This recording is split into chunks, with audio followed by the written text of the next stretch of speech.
नमस्ते, मैं हूँ राहुल और आप देख रहे हैं मेरा रुख। एक समय दिल्ली के लोगों की पहली राजनीतिक पसंद रही कांग्रेस लगातार तीसरी बार दिल्ली वासियों के दिल में जगह बनाने में नाकाम रही। दिल्ली विधानसभा चुनाव 2025 में जब मतगणना शुरू हुई और पोस्टल बैलेट के मत गिने जा रहे थे, तो देश की सबसे पुरानी पार्टी एक सीट पर आगे चल रही थी। लेकिन जैसे-जैसे मतगणना आगे बढ़ी और ईवीएम खुलने लगी, तो ये स्पष्ट हो गया कि दिल्ली में कांग्रेस का पुनरुत्थान इस बार भी नहीं होगा। दिल्ली विधानसभा चुनाव का परिणाम आ गया। बीजेपी ने 70 सदस्यीय विधानसभा में 48 सीटें जीतकर पूर्ण बहुमत हासिल किया और दिल्ली में चल रहा 27 साल का अपना राजनीतिक वनवास खत्म किया। वहीं अन्ना आंदोलन से निकली एक दशक पुरानी आम आदमी पार्टी को एक दशक बाद राष्ट्रीय राजधानी में सत्ता गंवानी पड़ी। बीजेपी यहां अपनी जीत का जश्न मना रही है, वहीं आप में हार का मातम पसरा है। लेकिन कांग्रेस के लिए दिल्ली में लगातार तीसरी बार भी कुछ भी हाथ नहीं लगा। कांग्रेस को पिछले डेढ़ दशक से राष्ट्रीय राजनीति में अपनी प्रासंगिकता खोजने के लिए लगातार संघर्ष करना पड़ रहा है। 2013 में आम आदमी पार्टी के उभार के साथ ही दिल्ली में कांग्रेस का पतन शुरू हुआ था, जो अभी भी जारी है। यही वो साल था जब दिल्ली विधानसभा में कांग्रेस की सीटों की संख्या 43 से घटकर 8 पर आ गई और उसका वोट शेयर 15% गिर गया। अगले दो चुनावों यानी 2015 और 2020 में कांग्रेस जीरो पर सिमट गई और उसका वोट शेयर 10% से नीचे आ गया। 2025 इलेक्शन में कांग्रेस की 67 सीटों पर जमानत जब्त हुई। आइए अब इसे थोड़ा जानते हैं। सभी 70 सीटों पर चुनाव लड़ने के बावजूद कांग्रेस के उम्मीदवारों ने 67 सीटों पर अपनी जमानतें गंवा दी और जिन 3 सीटों पर पार्टी अपनी जमानत बचाने में कामयाब रही, वे हैं बादली, कस्तूरबा नगर और नांगलोई चाट। दिल्ली में कांग्रेस के पतन के पीछे कई कारण हैं।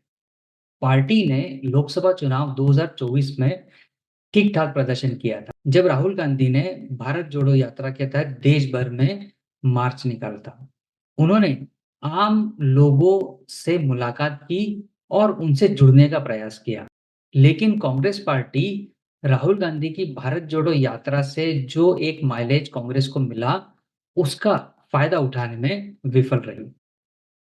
दिल्ली में कांग्रेस के पास कोई चेहरा भी नहीं है। आइए थोड़ा-सा इसे भी समझते हैं।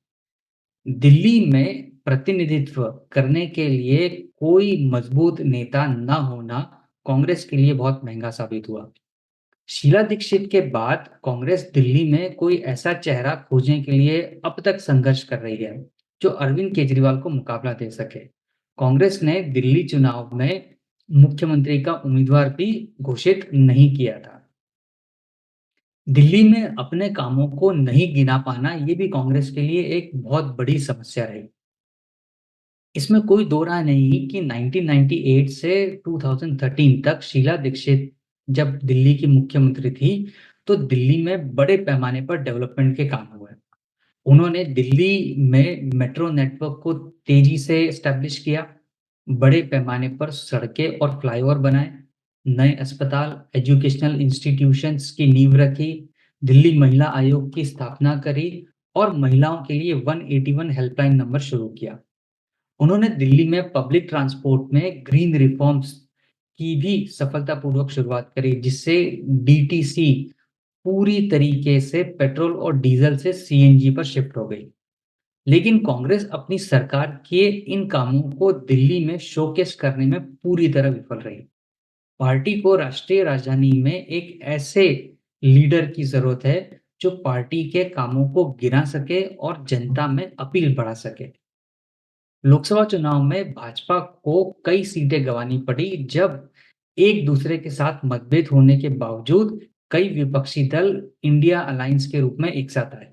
लेकिन विपक्षी दलों की ये एकता ज्यादा समय तक नहीं बनी रही।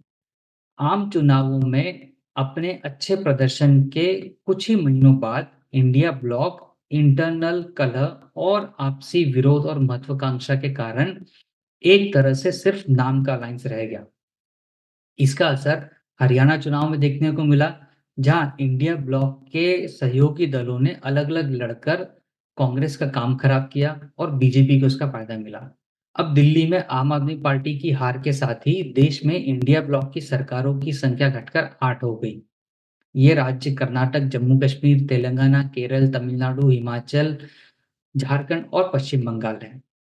अब आगे इसका क्या फ्यूचर होगा, ये भी अधर में ही है।